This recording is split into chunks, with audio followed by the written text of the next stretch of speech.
Il y a une chose qui est pire qu'un non en fin de rencontre, puis c'est un « je vais y penser ». Hein? On le sait, c'est la bête noire de tous les vendeurs. Tout le monde haït ça quand ils entendent ça. Ils savent pas trop comment le prendre en main, puis là, finalement, ça finit souvent en queue de poisson.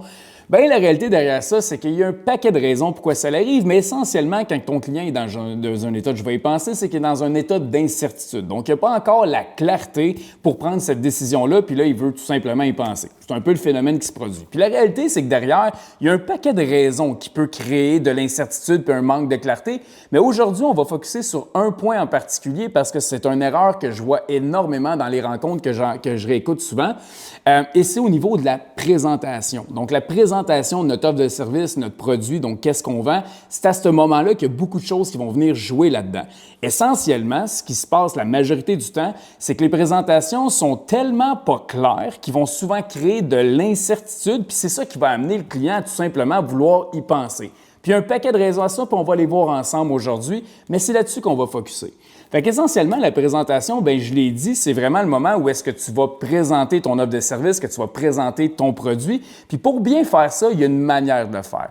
Puis il faut le comprendre, mais si on y va un petit peu plus creux en ce moment sur c'est quoi une présentation dans les faits, c'est que si tu prends un peu ton sales process, qu'est-ce que tu viens faire? C'est que ta présentation, c'est le pont entre ton état présent puis ton état désiré. Donc essentiellement, ton client y arrive avec un problème spécifique aujourd'hui qu'il veut régler. Donc là, il y a une situation actuelle, son problème l'impacte d'une certaine manière et il veut aller dans un endroit qui est différent en réglant ce problème-là qui est son état désiré. Et ta solution, essentiellement, c'est le pont entre les deux. Donc tu as l'état présent, tu as l'état désiré et ta solution, ta présentation, c'est vraiment ce qui va l'amener du point A au point B. Donc, c'est ça dans les faits, une présentation. Et le but d'une présentation en réel, c'est tout simplement d'apporter la clarté nécessaire à ton prospect, à savoir si le véhicule que tu lui proposes aujourd'hui pour passer du point A au point B, c'est le bon véhicule pour lui. Donc, c'est un élément qui est très rationnel. Puis de l'autre côté, c'est un élément aussi dans lequel où est-ce que ton prospect doit voir que tous ses problèmes puis les impacts que les problèmes qu'il crée dans sa vie sont réglés par l'entremise de ton service. Donc ça, c'est vraiment le but de ce qu'on vient faire là-dedans. Et un des problèmes qu'on voit vraiment souvent là-dedans, puis je vais aller dans un breakdown de problèmes par après, donc dans les bonnes pratiques, qu'est-ce qu'on veut, mais ce qu'on voit souvent là-dedans dans les présentations, c'est qu'elles vont créer de la confusion. Il y a un paquet de choses qui se passent, mais une chose que je vois vraiment revenir souvent, c'est que les vendeurs, puis c'est peut-être ton cas en ce moment, c'est que toutes les présentations sont toujours les mêmes. Donc, tu réécoutes l'appel 1, 2, 3, 4, 5, 10 et la présentation est toujours pareille, toujours dans le même format. On dit les mêmes choses, les mêmes phrases, les mêmes mots de la même manière, tout le temps. Et le problème avec ça, c'est que la présentation, elle est générale, donc c'est un one size fits all et ce n'est pas une présentation qui est personnalisée. Et le problème avec ça, si on le voit juste d'ordre général, c'est qu'on laisse la responsabilité au client de comprendre que tous ces problèmes sont réglés avec notre service, alors que c'est notre fonction à nous, c'est notre rôle à nous d'y montrer quand on va y présenter comment tous les problèmes qu'il nous a partagés pendant 30-40 minutes sont vraiment réglés chez nous d'une manière X, Y, Z en ce moment. Donc, comprends-le bien, mais quand tu fais des pitchs one size fits all, toujours la même manière, tu laisses la responsabilité à ton prospect de reconnaître que le problème 1, 2, 3, bien, il est réglé là-dedans. Et la réalité de ça, c'est que souvent, le prospect ne voit pas ça clairement comme ça. Puis, il y a plusieurs raisons à ça, puis on va aller les voir plus tard ensemble. Fait que ça, c'est le problème le plus général que je vois, c'est des pitchs one size fits all, puis il faut les amener à être personnalisés. Puis, je vais vous expliquer aujourd'hui comment le faire, comment bien le faire. Mais avant qu'on rentre là-dedans, je veux juste parler d'un point parce qu'il y a souvent beaucoup de confusion aussi par rapport à la valeur. Ce que je veux dire avec ça, c'est qu'on entend souvent dans le domaine que quand que tu vas avoir un « je vais y penser », c'est parce que tu n'as pas assez apporté de valeur au client pour l'amener à être capable de prendre une décision claire par rapport à ça. Et la valeur, bien, on va en parler parce que c'est important, mais y a-t-il vraiment de la valeur dans une présentation ou il n'y a pas de valeur? Est-ce qu'il y a autant de valeur qu'on semble le dire réellement? Parce que souvent, l'aspect, c'est comme si tu as un « je vais y penser », tu n'as pas assez donné de valeur. Bien, on va le breakdown un peu là-dedans parce que ça se situe vraiment en deux sections, ça. La réalité, c'est que dans certains domaines, la présentation de ton offre de service va avoir une grosse valeur, puis il y en a beaucoup d'autres domaines qui n'auront pas beaucoup de valeur par rapport à la présentation, et je vous explique rapidement. Donc, dans le domaine du produit, disons que tu vends des voitures, par exemple, donc tu vends un produit, bien, ta présentation va avoir un énorme élément de valeur à l'intérieur. Pourquoi? Parce que Je veux dire, il faut évidemment que moi, comme individu, je sois vendu sur l'idée de vouloir changer ma voiture, premièrement. Donc, il y a une grosse valeur qui est appropriée à ça. Mais en contrepartie à ça aussi, dans le produit, on est dans un endroit où est-ce qu'on est dans du comparable, right? Donc, exemple, dans ma voiture, bien, les features dans ma voiture vont peser énormément dans la balance dans le choix que je vais venir faire. Donc, si j'entends pas la présentation, bien, il y a un gros élément de valeur que j'ai pas parce que là, les spécifications, les options que je vais avoir mis à l'intérieur, les garanties, la fiabilité, le service après-vente, ça va jouer énormément dans ma conception de valeur de est-ce que je vais aller avec Audi ou Mercedes, par exemple, en ce moment, par rapport à l'achat que je veux faire d'un véhicule. Fait que dans le monde du produit, la présentation a effectivement beaucoup de valeur, puis de mal présenter peut vraiment être un élément dans lequel où est-ce que le client n'a pas vu assez de valeur. Fait que ça, c'est réel pour ce domaine-là. Sauf que le fait de dire, est-ce que vraiment, c'est toujours un problème de valeur quand je vais y penser, ou du moins, c'est souvent la cause à effet. La réalité derrière ça, c'est que dans le monde du service, donc comme exemple Upsell, on offre un service aux gens, donc dans le monde de l'infoproduct, où est-ce qu'on vend une transformation, finalement, tu passes d'un vendeur A à un vendeur B quand tu rentres dans l'accompagnement, puis tu es ici pour évoluer, de faire une évolution personnelle, bien, on appelle ça de la vente transformationnelle. Et tous les services de vente transformationnelle comme ça, bien, il faut le comprendre, mais il n'y a à peu près pas de valeur dans la présentation. C'est pas un élément de valeur. Puis quand je vais y penser, c'est pas parce que tu n'as pas assez apporté de valeur réellement. Il faut le comprendre, mais dans le domaine de la vente transformationnelle, la valeur, elle est dans un endroit très spécifique, puis c'est à quel point est-ce que c'est important pour moi de changer ma situation puis de passer réellement du point A au point B. À quel point est-ce que ça, c'est vraiment important? Est-ce que c'est juste un nice to have? Est-ce que ça, c'est vraiment une priorité? La valeur est vraiment là-dedans. Parce qu'essentiellement, disons que je suis dans une situation où je suis en surpoids puis que je veux perdre du poids, puis là, je veux me chercher un service de coaching. Donc, on se donne un petit exemple sur ça. Bien, la réalité, c'est que si je suis vendu dans mes tripes en ce moment à vouloir devenir cette version-là de moi, de vouloir devenir cette personne-là, de perdre ce poids-là, la présentation que tu vas me faire de ton service de coaching, il faut vraiment que tu le comprennes, mais ce que tu me présentes, c'est un système. Donc, tu me présentes un système qui va m'amener du point A au point B, et les éléments qui se trouvent dans le système n'ont pas une réelle valeur appropriée, donc avec des éléments comme, exemple, les options d'une voiture. Là, on n'est pas vraiment là-dedans parce que c'est un système, puis le point A de mon service, puis le point B, bien, ce n'est pas des éléments qui sont isolés comme les options d'une voiture, mais c'est vraiment comment dire, c'est d'aligner tous ces points-là qui vont amener vraiment du point A au point B parce que c'est juste un système. Donc, c'est pour ça que je vous dis, la présentation dans la vente transformationnelle, bien, malheureusement, la valeur n'est pas dans le pitch puis c'est pas un élément de valeur monstre. Il y en a peut-être une petite parcelle, mais on n'est pas vraiment là-dedans. Fait que je voulais en parler parce qu'on parle souvent du je vais y penser d'avoir une corrélation directe avec le pitch. C'est vrai, mais ça dépend dans quel domaine puis qu'est-ce que tu vends en ce moment. Fait que je voulais juste en parler un petit peu. Maintenant, le plus gros problème des présentations, je vous en ai parlé, il y a le one size fits all, mais je vais vous expliquer, en corrélation avec le one size fits all, le vrai plus gros problème que vous le compreniez vraiment dans son ensemble. C'est que quand tu fais des présentations qui sont one size fits all, tu vas faire une présentation du type de ce que j'appelle « Voici comment ça fonctionne ici ». Donc, tu vas expliquer comment que ça fonctionne ici, puis ça va être ça l'essence de ta présentation. Mais ce que tu veux vraiment avoir pour que ça hit home à chaque fois, puis que réellement le prospect voit la clarté de si c'est le bon véhicule pour lui, s'il voit tous ses problèmes réglés, il faut le comprendre, mais c'est pas le voici comment ça fonctionne qui est important, mais c'est beaucoup plus le voici qu'est-ce que ça va changer dans ta vie, dans ta business, qu'est-ce que ça va changer pour toi au final. Puis ça, cet élément-là, bien, il faut le comprendre, mais comment ça fonctionne, c'est ce que j'entends le plus dans les présentations généralement. La majorité des vendeurs vont présenter dans un spec de voici comment ça fonctionne plutôt que voici qu'est-ce que ça va faire pour toi, pour ta business, pour ta vie actuellement. Puis si on le comprend un petit peu plus loin, ça, quand le cerveau est après écouter quelque chose qui tourne autour du comment est-ce que ça fonctionne, il est dans l'analyse. Puis dans l'analyse, on n'est pas dans un état de solution tout simplement, pas dans un état où est-ce qu'on va prendre une décision par rapport à ça nécessairement, on est dans un état d'analyse.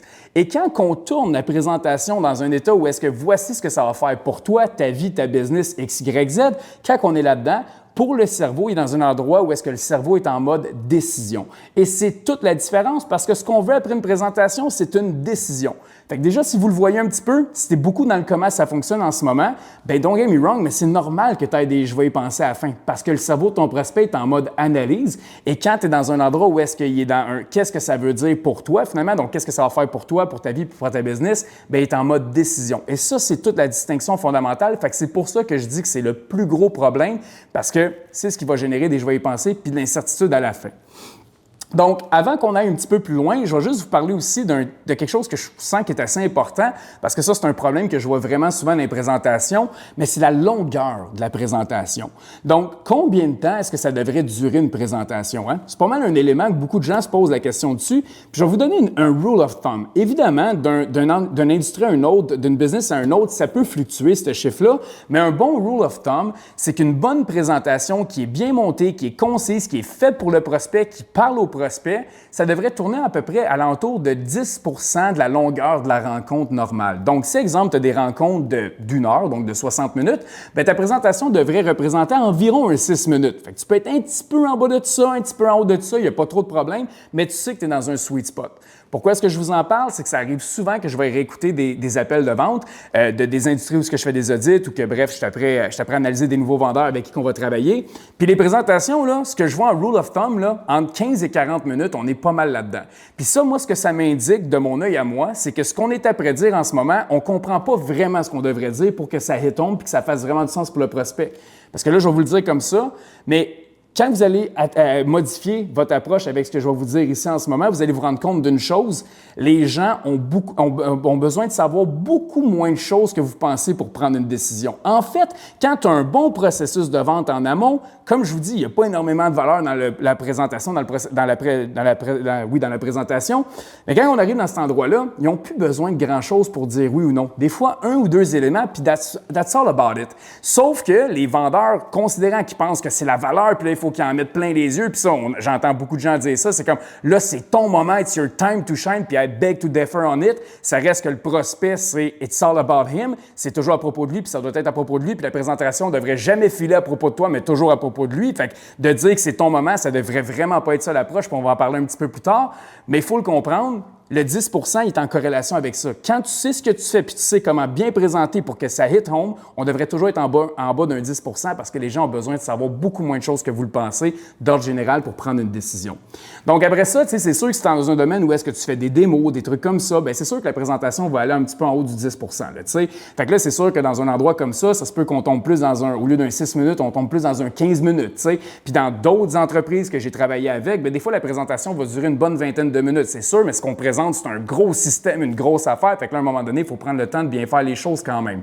Mais du moins, ça ne devrait jamais durer justement des 40 minutes dans la majorité des industries. Ça ne devrait juste pas arriver. Pourtant, c'est des choses qu'on voit relativement souvent quand même.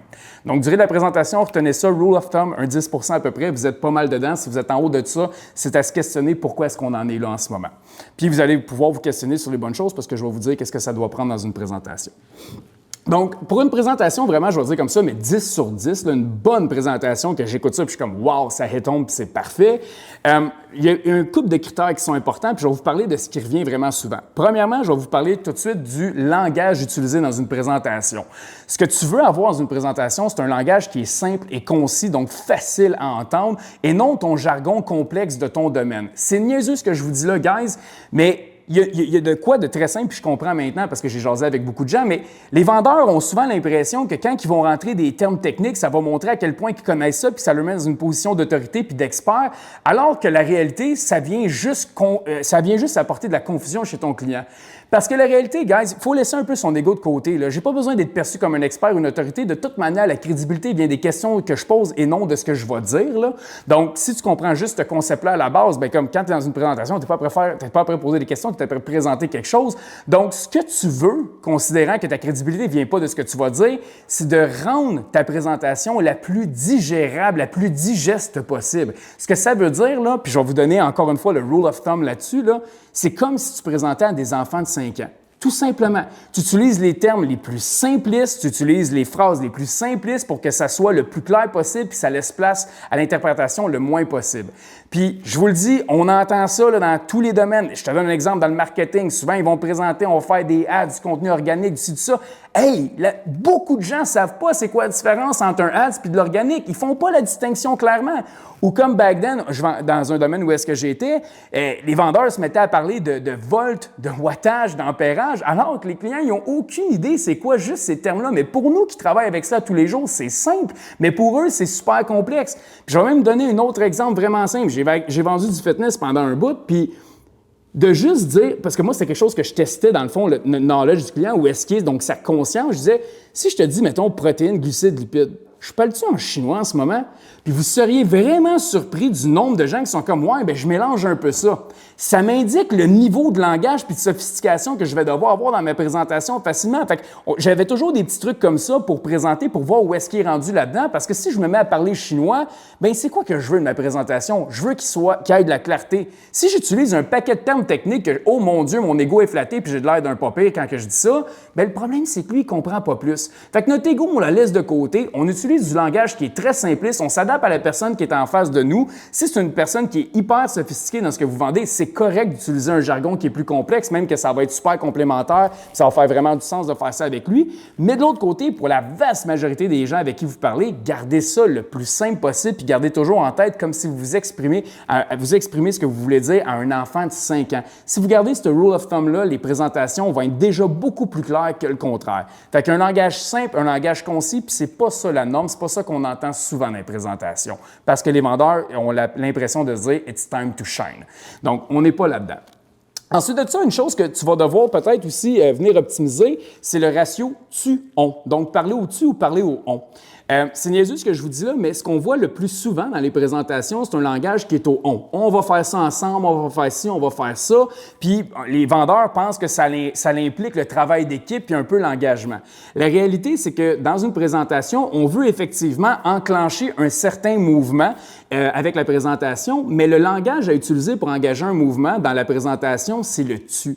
Donc, tu voudrais un ratio tu-on de 3 pour 1. 3 tu pour 1 on. Fait que le on, c'est pas le démon, mais ça ne devrait pas être la norme de ce que tu viens de dire, tout simplement. Tu devrais être beaucoup plus sur le tu que le on, parce que de le mettre au-dessus, c'est que tu vas être dans un endroit où est-ce que tu utilises un langage qui va amener une induction.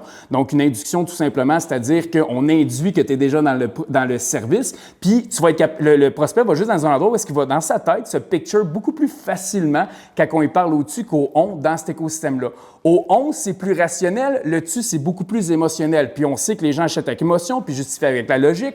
Donc, si on veut vraiment amener notre langage dans le meilleur endroit qui va enclencher un mouvement, on va parler au tu parce que c'est beaucoup plus émotionnel et c'est là que les décisions sont prises. Le rationnel, c'est quand on parle au on, puis c'est ce que ça va générer. Donc, quand tu réécoutes tes rencontres, focus pas sur le tu ou le on, mais quand tu réécoutes tes rencontres par après, donc tu réécoutes tes appels enregistrés, regarde ton ratio, puis tu risques de voir une distinction entre le tu et le on, puis comme je vous dis, d'emblée, les vendeurs présentent au on. Fait que ça, c'est souvent une erreur. C'est pas le plus gros levier, mais je fais juste le dire, il est là, parce qu'on a souvent l'impression que ça va enclencher plus le mouvement, alors que c'est le contraire, tout simplement, pour une simple petite tweak de tu à on, tout simplement.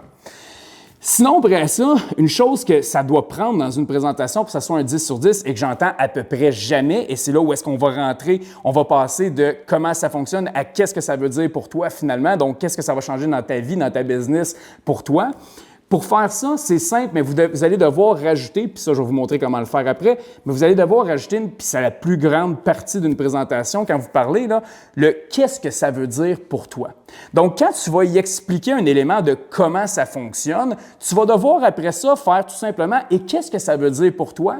C'est, tu sais, tantôt le problème que tu parlais X, Y, Z, A, B, C, bien, il va être réglé par ça. Évidemment, on met du contenu, on met du texte, c'est pas juste ça, mais il faut une partie de qu'est-ce que ça veut dire pour toi, parce que quand on parlait tantôt que le client doit voir clairement que ses problèmes et ses impacts vont être réglés par l'entremise de notre service, c'est cette section-là qui va l'amener. Tu sais, quand je vous disais tantôt que souvent, on laisse la responsabilité dans les mains du prospect à régler, à voir si ces problèmes vont être réglés dans notre service, bien, c'est parce qu'il manque souvent cet élément-là. Fait que, voici comment ça fonctionne. Là, le prospect doit assumer puis comprendre que son problème va être réglé. Bon, on va y faciliter la tâche. Fait que, qu'est-ce que ça veut dire pour toi? C'est que ton problème X, Y, Z va être réglé par l'entremise de ce que je viens de t'expliquer là. Tu le vois-tu clairement, tu sais? Donc, pas plus compliqué que ça. Donc, ça prend une section qu'est-ce que ça veut dire pour toi, puis celle-là est souvent absente dans les présentations, puis c'est la plus importante si vous me demandez dans tout ce qu'on vient faire là-dedans. Donc, méga, méga, méga important.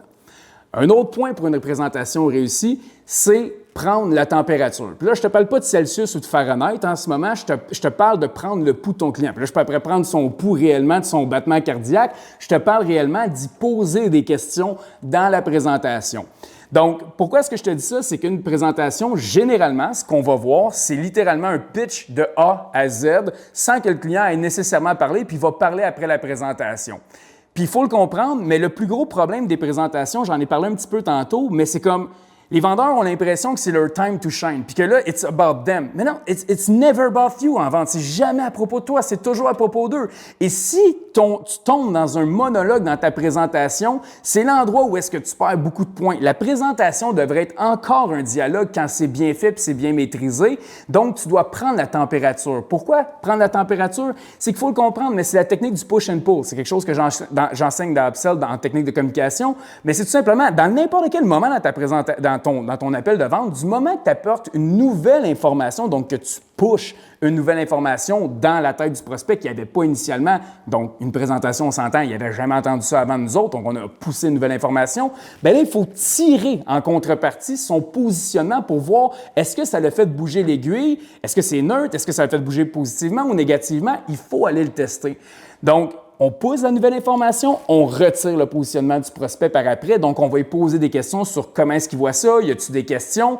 Puis après ça, higher level, parce que là, on est dans un podcast, je ne peux pas vraiment le démontrer tant que ça. Mais après ça, le higher level à ça, c'est même pas de dire comment est-ce que tu vois ça. Ça, c'est comme le plus bas niveau de ce que tu peux faire dans ton push and pull. Mais c'est vraiment de faire des questions qui sont contextuelles avec ce que tu viens juste de présenter. Fait que là, d'une entreprise à une autre, ça va différer. Mais on doit finir avec des questions qui nous indiquent comment est-ce qu'ils ont vu ça, puis ils ont-tu des questions là-dessus, puis ça nous permet d'avancer efficacement.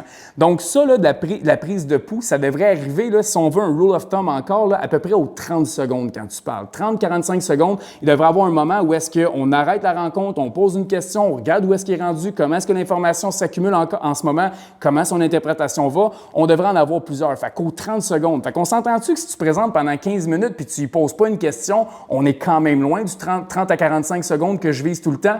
Donc, ça te prend plusieurs prises de pouls, puis simplement, comment tu peux le faire au début, c'est qu'un coup que tu vas avoir fini un pilier que je vais t'expliquer tantôt, tu peux juste poser une question là, c'est déjà une avancée monstre sur ce que tu faisais avant, puis ça va te permettre d'avancer efficacement.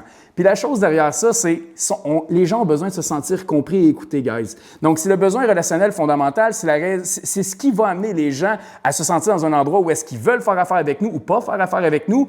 Donc, de prendre la température constamment, bien, ça amène quoi, vous pensez? Ça amène le statut de se sentir compris, écouté et reconnu là-dedans, et non juste un monologue où est-ce qu'on déballe notre sac à pu finir, puis qu'après ça, on espère que la boîte colle ses murs en ce moment. On n'est pas là-dedans. Donc, on prend le pouls, c'est un dialogue, c'est pas un monologue, on met ça à propos d'eux, it's always about them, puis on apporte la nouvelle information, fait qu'on a la conscience de toujours voir où est-ce qu'ils sont rendus là-dedans. Fait que je pourrais en parler vraiment plus longtemps, mais c'est important de prendre la température, puis c'est vraiment pas fait assez souvent. Comme je vous dis, 30 à 45 secondes, c'est ce qu'on devrait viser comme rule of thumb là-dedans.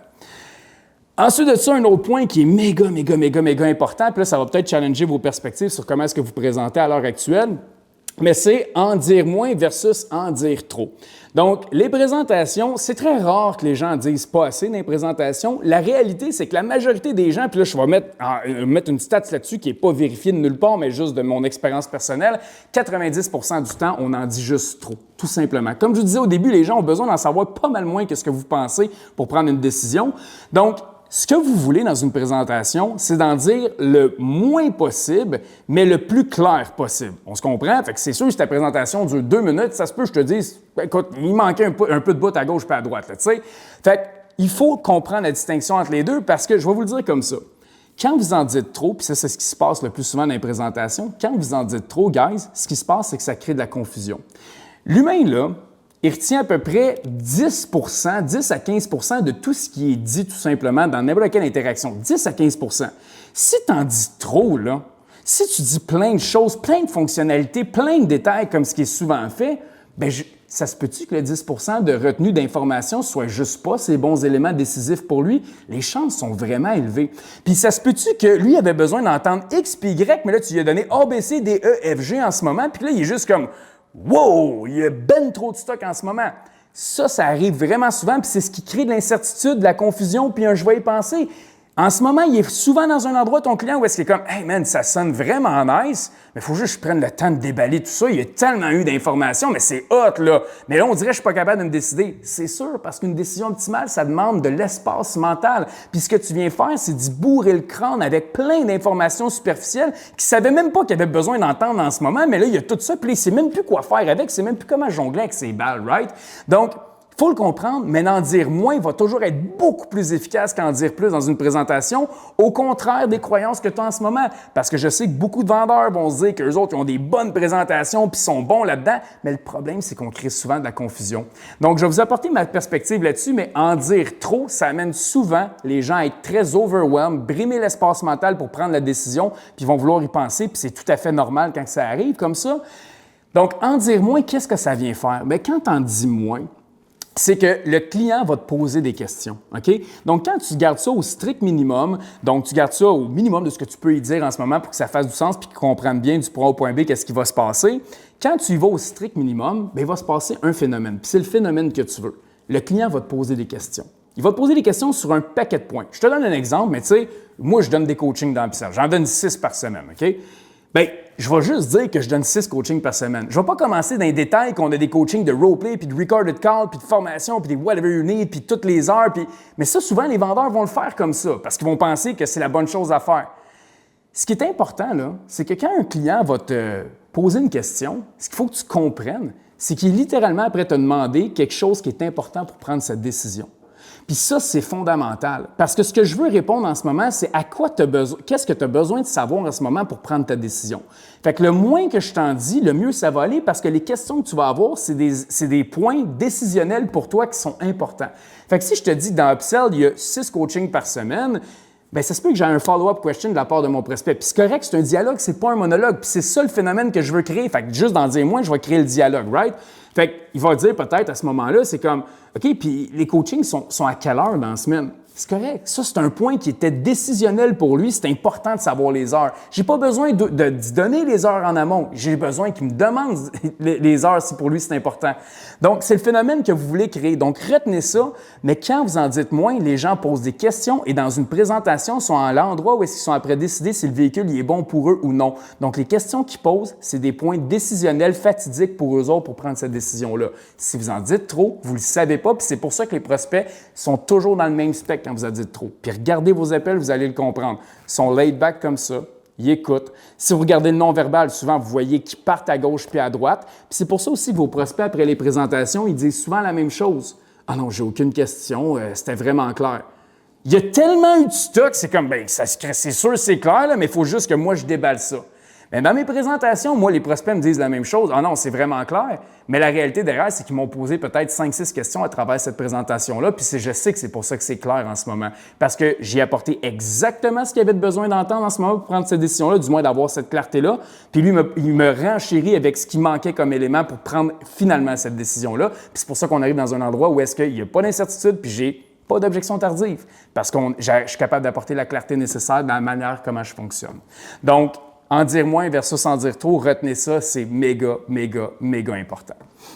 Maintenant, comment est-ce qu'on fait ça, une bonne présentation? Là, c'est bon, on a toutes les bonnes pratiques, on a tous les bons points à observer. J'aurais pu en dire plus que ça, mais comme ça, c'est vraiment la base qu'il faut vraiment qu'il soit bien maîtrisé pour que ça se passe bien. Maintenant, comment est-ce qu'on fait ça? Bien, on va séparer la présentation en piliers, OK? Donc, pour que vous ayez une bonne structure, vous allez la séparer en piliers. Donc, peut-être qu'en ce moment, tu travailles déjà en piliers, fait que c'est déjà clair pour toi. Mais pour les gens que c'est pas clair un pilier, je vais vous expliquer vraiment rationnellement qu'est-ce que c'est. C'est comme j'ai dit tantôt, les gens passent de l'état présent à l'état désiré. Puis la solution qu'on vient y présenter, c'est le pont entre les deux. Donc, il faut le comprendre, mais les piliers que vous avez sont tout simplement les ponts entre l'état présent et l'état désiré qui va amener le client à être capable de voir si c'est le bon véhicule pour lui ou non. Fait que les piliers, c'est tout simplement les éléments, les grandes étapes, les gros modules qui vont vraiment être dans le chemin pour amener un client à passer du point A au point B. Donc, essentiellement, c'est un peu comme être dans un endroit de c'est quoi que ça prend chez nous pour qu'un client ait du succès? Bien, il y a souvent 2, 3 ou 4 éléments là-dedans. Bien, ça devient tes piliers. Fait que je te donne un exemple vraiment simple chez Upsell au niveau des piliers pour que ça fasse du sens. Mais chez Upsell, on va avoir, exemple, le pilier du coaching. On va avoir le pilier de la formation interactive parce qu'on a une grosse plateforme de 32 heures visionnement, 110 vidéos à l'intérieur. On va avoir la communauté, puis on va avoir la redevabilité. Donc ça, c'est les 4 éléments, c'est les 4 piliers qu'on va parler dans une présentation chez nous. C'est les 4 éléments qui font en sorte qu'un vendeur passe du point A au point B par l'entremise de notre service. C'est ce qui fait qu'un vendeur va passer du point A au point B puis avoir le succès qu'il veut avoir, les résultats qu'il veut avoir. C'est les 4 éléments que je ne peux pas enlever pour que ça fonctionne. Essentiellement, si j'enlève, exemple, le coaching, les gens ne passent pas du point A au point B. Si j'enlève la redevabilité, les gens ne passent pas du point A au point B. Si j'enlève la plateforme interactive, les gens ne passent pas du point A au point B. Si j'enlève la communauté, les gens ne passent pas du point A au point B autant efficacement. Donc, c'est vraiment ça tes piliers. C'est quoi les gros morceaux de ton service qui fait en sorte que le client va passer du point A au point B? C'est ça que tu vas venir structurer puis présenter tout simplement dans la structure que je vais te présenter dans 2 petites secondes. Puis après ça, là, je vais vous le dire, mais là, c'est parce qu'à un moment donné, c'est un podcast, puis comme, à un moment donné, je pourrais en parler pendant 3 heures, là, mais comme, après ça, que tu vendes un produit, du done for you, du done with you ou du do it yourself, les piliers vont différer un peu à l'intérieur de ça. Donc, les sujets de piliers vont différer un peu, mais si vous comprenez ce que je vous ai expliqué là, que c'est les gros éléments qui font en sorte qu'une personne passe assurément du point A au point B chez vous, ça va faire assez de sens pour que vous soyez capable de le faire de votre côté. Puis je vais vous donner une petite démarche là, comment déterminer vos piliers après, juste pour pas que vous soyez dans la confusion. Après ça, le format d'un pilier, ça ressemble à quoi? Donc, ça ressemblerait à quoi en temps réel, un pilier? Bien, c'est simple. Tu vas avoir comme 4 éléments que tu vas mettre, puis ça, c'est une structure que tu vas suivre pour chacun de tes piliers si on garde ça Basic 101 en ce moment. Donc, ce que tu vas dire au début, tout simplement, donc le point numéro 1, tu vas utiliser une phrase du type, là, c'est pas toujours ça que tu dis à chacun de tes piliers, on se comprend, mais je vais juste vous donner un sens. C'est comme, tu te souviens quand tu me disais X, Y, Z, fait que là, je vais ramener un problème, un état désiré ou un impact, donc peu importe la discussion qu'on a eue, je vais ramener une de ces choses-là. Fait que tu te rappelles quand tu me disais que tu avais de la misère avec ton closing rate, par exemple. Tu sais? Fait que là, je ramène, comme je vous disais tantôt, on ne veut pas être dans le comment ça fonctionne, on veut être dans le est-ce qu'il voit comment que ces problèmes sont réglés. Fait que ça va être mon point où est-ce que je vais amener cette compréhension-là. Parce que ça veut dire un peu ce qui s'en vient, là, ça va t'expliquer comment ça que c'est réglé. Là, tu sais? Fait que tu te souviens tantôt quand tu me parlais de X, Y, Z problème. Là, je vais rentrer dans ce qu'on fait. Fait que là, je vais rentrer dans le fameux comment ça fonctionne, parce que c'est quand même important là, que j'y explique comment ça fonctionne. Fait que, mais je vais être très bref. C'est la plus petite partie d'habitude dans ma présentation, ça, dans mes 4 points. Fait que tu te rappelles tantôt comment tu me disais X, Y, Z? Bien, voici ce qu'on fait chez nous par rapport à ça. Fait que là, tu vas expliquer l'élément de ton service, qu'est-ce que tu fais par rapport à ça d'un point de vue purement rationnel, dans le comment ça fonctionne, avec le moins d'infos possible, mais juste assez pour que ça soit clair. Puis après ça, tu vas tomber dans la 3e section. Dans la 3e section, c'est comme un coup, tu as expliqué comment ça fonctionne. Là, on va y aller avec ce que je vous ai dit tantôt qui était primordial.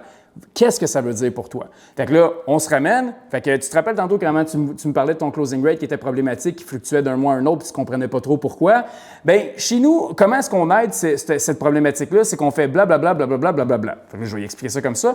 Fait que ce que ça veut dire concrètement pour toi en ce moment, et c'est là que je vais y expliquer qu'est-ce que concrètement ça veut dire pour lui, comment que ce problème-là il est réglé avec l'information que je viens juste d'y apporter. Donc, je vais y framer tout ça pour que ça soit maintenant digérable puis qu'il le voit clairement. Vous me suivez? Et après ça, 4e point, prise de température. Comment tu vois ça? C'était-tu à ça que tu t'attendais? On est-tu à côté de la plaque en ce moment? As-tu des questions là-dessus? Donc là, tu vas aller chercher la température. Étape 1, 2, 3, 4. Pas plus compliqué que ça. On ne se casse pas plus le basic que ça. Et maintenant, tu as 3 ou 4 piliers à présenter. Puis là, après ça, je vais juste vous le dire, si vous avez 4 piliers, le minimum que vous voulez présenter, c'est 2 piliers pour que ça fasse du sens, mais 3 piliers, on est dans le sweet spot, puis sinon, si vous en avez 4, bien, vous pouvez aussi présenter 4, dépendamment de ce que le client va vous dire tout simplement qu'il a besoin d'entendre en ce moment, parce que je vais vous finir avec ça, vous allez bien aimer ça, je pense. Puis après ça, comment déterminer vos piliers? Bien, c'est vraiment simple. Tu as juste besoin de répondre à 4 questions en ce moment. Donc, juste dans la compréhension globale, où est-ce que ton client typique est en ce moment? Où est-ce que ton client typique veut s'en aller? Donc, c'est où est-ce qu'il est, puis c'est où est-ce qu'il veut s'en aller? C'est quoi les 3 à 4 grandes étapes obligatoires pour amener vraiment les gens de passer de là à là?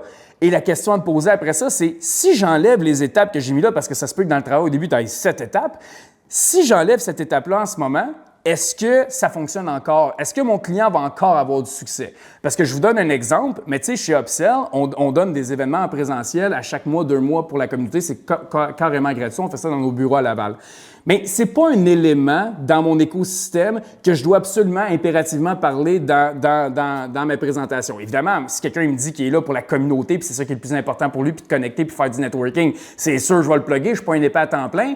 Mais comme pour la majorité des gens qui viennent, vous comprenez, quand les événements en présentiel ou qu'ils n'aillent pas, ce n'est pas un élément qui va faire qu'ils ne passeront pas du point A au point B. Fait qu'il y a plein de choses comme ça dans mon service que je n'ai pas nécessairement besoin de mentionner, à moins que le contexte soit vraiment approprié. Mais c'est un peu ça l'exercice. Où est-ce qu'il est? Où est-ce qu'il s'en va typiquement? C'est quoi les 3 grandes étapes qui se trouvent à travers ça? Puis si j'enlève ce pilier-là, est-ce qu'il y a vraiment le même niveau de succès ou pas? Comme ça, tu vas être en mesure de déterminer tes piliers puis tu vas savoir exactement où t'aligner. Puis maintenant, pour boucler la boucle là-dessus, je vous parle depuis tantôt de comme qu'il faut personnaliser cette présentation-là. C'est sûr que si tu vas avec les piliers, tu vas avoir de la misère encore à les personnaliser. Si tu veux vraiment personnaliser ton pitch, bon, qu'est-ce que ça veut dire pour toi? Méga important. Là, comme j'ai dit au début, comme tu te rappelles quand tu me disais que c'est XYZ problème, donc méga important, ça vient vraiment personnaliser l'approche. Mais là, je vais vous donner des petits cues. Avant de présenter, là, il faut vraiment juste le comprendre, mais avant de présenter, le client, il a toutes les réponses, tu as toutes les questions. C'est la croyance fondamentale numéro 3 dans Upsell, mais comme il y a toutes les questions, il y a toutes les réponses, tu as toutes les questions. Essentiellement, tu peux lui demander ce que tu veux, puis tu devrais juste jamais rien assumer par cette prémisse-là, right? Fait que pourquoi est-ce que je te présenterai en ce moment tout ce que j'ai envie de te présenter, puis tout comment ça fonctionne, si toi, tu peux me dire en ce moment qu'est-ce que tu as besoin de voir, d'entendre, de ressentir pour prendre une décision éclairée? Pourquoi est-ce que je ferais ça? Pourquoi est-ce que je partirais dans un pitch, les deux yeux fermés, en assumant ce que tu as besoin d'entendre pour prendre cette décision-là? Je ne vais pas faire ça. Je vais te le demander. Fait que ce que je vous conseille en ce moment pour tweaker vos présentations, puis que ça soit next level, puis que vous sauviez énormément de temps, posez juste la question, guys. Ils l'ont en réponse. Fait qu'à partir d'ici, je veux dire, en ce moment, Oli, je veux dire, qu'est-ce que tu as besoin de voir, d'entendre, de ressentir pour être capable de prendre une décision 100% éclairée par rapport à ça? Parce que réellement, je peux te parler de ce qu'on fait chez nous pendant des heures, mais je pense pas que ça serait super efficace dans le temps qu'on a puis pour ta décision en ce moment. Donc, là, le client va t'expliquer qu'est-ce qu'il a besoin de voir, d'entendre, de ressentir. Puis vous allez vous rendre compte d'une chose. Vous allez vous rendre compte d'une chose. Pas besoin d'entendre bien de choses à partir de là si vous avez fait les choses, bien fait les choses avant. Il va souvent vous dire quelque chose comme « Bien, j'aimerais juste ça comprendre comment ça fonctionne, là, si j'embarque avec vous autres, comme c'est comment que ça va se passer pour moi. Puis après ça, comme ça va être quoi un peu qu'on va faire ensemble. » C'est tout ce que tu as besoin de voir, d'entendre, de ressentir en ce moment pour prendre une décision éclairée. Ben oui, là, je veux dire, avec la discussion qu'on a eue, là, je sais déjà combien ça coûte, je sais déjà ci, je sais déjà ça. Fait que, ouais, c'est juste ça que j'ai besoin d'entendre. Fait que tu sais déjà comment aligner ta présentation. Puis ce que tu vas faire, c'est un petit peu d'agilité mentale, c'est que tu risques de présenter quand même tes 3 ou 4 piliers, sauf que tu vas mettre l'accent sur 2 piliers, les 2 qui vont t'avoir dit, puis les 2 autres, tu vas passer vraiment rapidement dessus, tout simplement, parce que ça reste des éléments qu'il va devoir faire quand même, là, veux pas. Dans ton service, on l'a dit tantôt, c'est les éléments pour avoir du succès. Fait que comme tu vas quand même passer à travers ça, fait qu'on va passer par-dessus, excusez-moi, rapidement. Fait que retenez ça. Qu'est-ce que tu as besoin de voir, d'entendre, de ressentir pour prendre une décision 100% éclairée par rapport à ça? Ça, c'est une chose pour personnaliser ton pitch. Deuxième chose, une majorité de la population est visuelle, right? Donc, la question du pitch deck, elle revient souvent. Donc, un pitch deck, c'est-tu bon, c'est-tu pas bon? Devrais-tu présenter avec un pitch deck ou pas un pitch deck? Donc, un pitch deck, pour tout le monde qui m'écoute, c'est peut-être pas clair le terme, mais c'est tout simplement d'avoir un support visuel, tu sais, que ce soit une présentation PowerPoint, que ce soit un PDF, que ce soit, peu importe, là, il y a plein de manières de le faire, mais comme d'avoir un support visuel. Est-ce que c'est important? Bien, premièrement, je vais vous dire quelque chose qui est un petit peu qui ne va pas nécessairement dans la discussion qu'on a, mais premièrement, pour un nouveau vendeur, c'est méga important un pitch deck parce que si tu veux éliminer l'incertitude du fait qu'il doit tout se rappeler du service au début, bien, fais-y juste un pitch deck puis il va être capable de structurer sa présentation quand il va arriver là puis il n'oubliera pas un élément, fait qu'on enlève une grosse partie de stress, d'anxiété qui va lui permettre d'être capable de vraiment focusser sur le client. Fait que ça, c'est une chose. Ou même quand tu commences une nouvelle offre, c'est quand même intéressant souvent quand tu commences une nouvelle offre de juste avoir le pitch deck parce qu'encore une fois, tu vas être capable de te concentrer sur le client au lieu de la présentation puis de pas vouloir rien oublier quelque chose. Fait qu'un pitch deck, ça peut être vraiment intéressant dans ces deux contextes-là. Mais après ça, c'est quand même intéressant pour la bonne personne. Comme je vous ai dit tantôt, il y a une grande partie de la population qui est visuelle. Je ne me rappelle plus de la statistique exacte, mais je pense que c'est 50-55% de la population qui est visuelle ou qui a une dominance visuelle. Fait que mon point à partir de là, puis la stat, c'est peut-être pas exact, là, mais c'est quand même une grosse proportion comme ça. Mais mon point en ce moment, c'est, encore une fois, je reviens comme tantôt, ils ont toutes les réponses, j'ai toutes les questions. Pourquoi est-ce que je devrais assumer qu'est-ce qu'il y a besoin de voir en ce moment, de comment est-ce qu'il y a besoin que ça soit délivré quand il peut juste me le dire? Donc, c'est une question qui se pose. Est-ce que ça l'aiderait que je sorte un support visuel pour te parler de notre service ou comment tu vois ça, toi, en ce moment? Ouais, moi, je suis plus visuel, PA, j'aimerais ça comme avoir peut-être une petite présentation, quelque chose. Ben oui, j'ai ça, puis là, je vais la sortir. Pour le client qui est visuel puis qui veut l'avoir, de ne pas y donner ça, bien, ça peut littéralement apporter de la confusion puis de la difficulté dans sa prise de décision. Il est visuel, il va faire du sens quand il va le voir. Donc, ça peut vraiment faire du sens. Encore une fois, ce que tu veux pas, c'est de présenter toujours avec un pitch deck à tout le monde. On ne s'adapte pas au client qui est en face de nous. Il y a toutes les réponses, tu as toutes les questions, on fait juste demander. Donc, comment personnaliser ta présentation, ça peut vraiment faire partie de ça. Puis à partir de là aussi, tu vas avoir différents profils de gens. Puis tu vas avoir des gens qui sont un petit peu plus analytiques, right? Fait que les analytiques aiment ça souvent avoir une présentation qui est plus dans les détails. Mais encore une fois, c'est quelque chose qui se demande, ça, guys. Je veux dire, est-ce que tu veux que je te présente ça d'une manière hyper détaillée ou un petit peu plus globale en ce moment? Fait que es-tu plus global, es-tu plus spécifique en ce moment? Fait que les gens qui sont peut-être un petit peu plus analytiques dans ce profil-là, bien, ils vont te le dire d'emblée, qui aimeraient ça avoir un peu plus de contexte, un petit peu plus en profondeur. Bien, parfait, ils viennent te dire comment ils veulent que tu y présentes ton offre de service. Ce serait con de faire le contraire en ce moment, right? Donc, puis à partir de là, je vais juste vous donner le cue, mais comme partez pas sur une chiure astrale d'aller dans tous les détails du monde, tu sais, c'est pas ça l'idée. Mais en fait, oui, c'est ça l'idée, mais vous allez comprendre ce que je veux dire. Ça reste que quand un individu vous dit « Ah, ben moi, je veux ça d'une manière détaillée », bien, ça reste qu'il ne sait pas c'est quoi d'une manière détaillée pour toi. Ça reste que ça, là, réellement, ça peut dire deux choses pour deux personnes différentes. Fait qu'il ne sait pas comment tu te présentes d'habitude. Fait qu'encore une fois, tu as encore le jeu d'y aller quand même un peu plus global pour avoir ces questions, même si c'est un analytique, mais dans le spectre de « je me sens compris, écouté », c'est énorme, ça, en ce moment. Donc, ça peut être vraiment intéressant. Avec un analytique, tu vas quand même être un petit peu plus détaillé, mais tu ne veux pas aller trop dans le détail non plus, même si les gens te répondent à ça, qui veulent que ça soit détaillé, parce que tu ne sais pas c'est quoi le niveau de détail qu'ils veulent vraiment. Donc, pour ne pas assumer, je vais en mettre un petit peu plus que d'habitude, d'emblée, mais je vais me garder quand même une petite gêne, puis je vais m'assurer que tu me poses quand même des questions à travers ça. Fait que c'est là où est-ce que tu vas pouvoir vraiment personnaliser ta présentation. Fait que 3 petites étapes vraiment simples. Qu'est-ce que tu as besoin de voir, d'entendre, de sentir, prendre une décision 100% éclairée par rapport à ça? Tu as besoin de support visuel en ce moment, puis tu es plus du mode global ou spécifique, toi, en ce moment, pour parler de tout ça. Puis généralement, c'est là où est-ce que tu vas être capable de personnaliser ta présentation d'une manière incroyable, puis les gens vont se sentir compris, écoutés, et c'est là vraiment où est-ce que tu vas éviter toute la confusion qui pourrait arriver si tu respectes ce qu'on a dit plus tôt, puis tu vas apporter uniquement de la clarté. Ça va faciliter la prise de décision à la fin. Donc, change ça dans tes présentations, ça va faire le jour puis la nuit sur tes résultats, puis sur les fameux « je vais y penser ».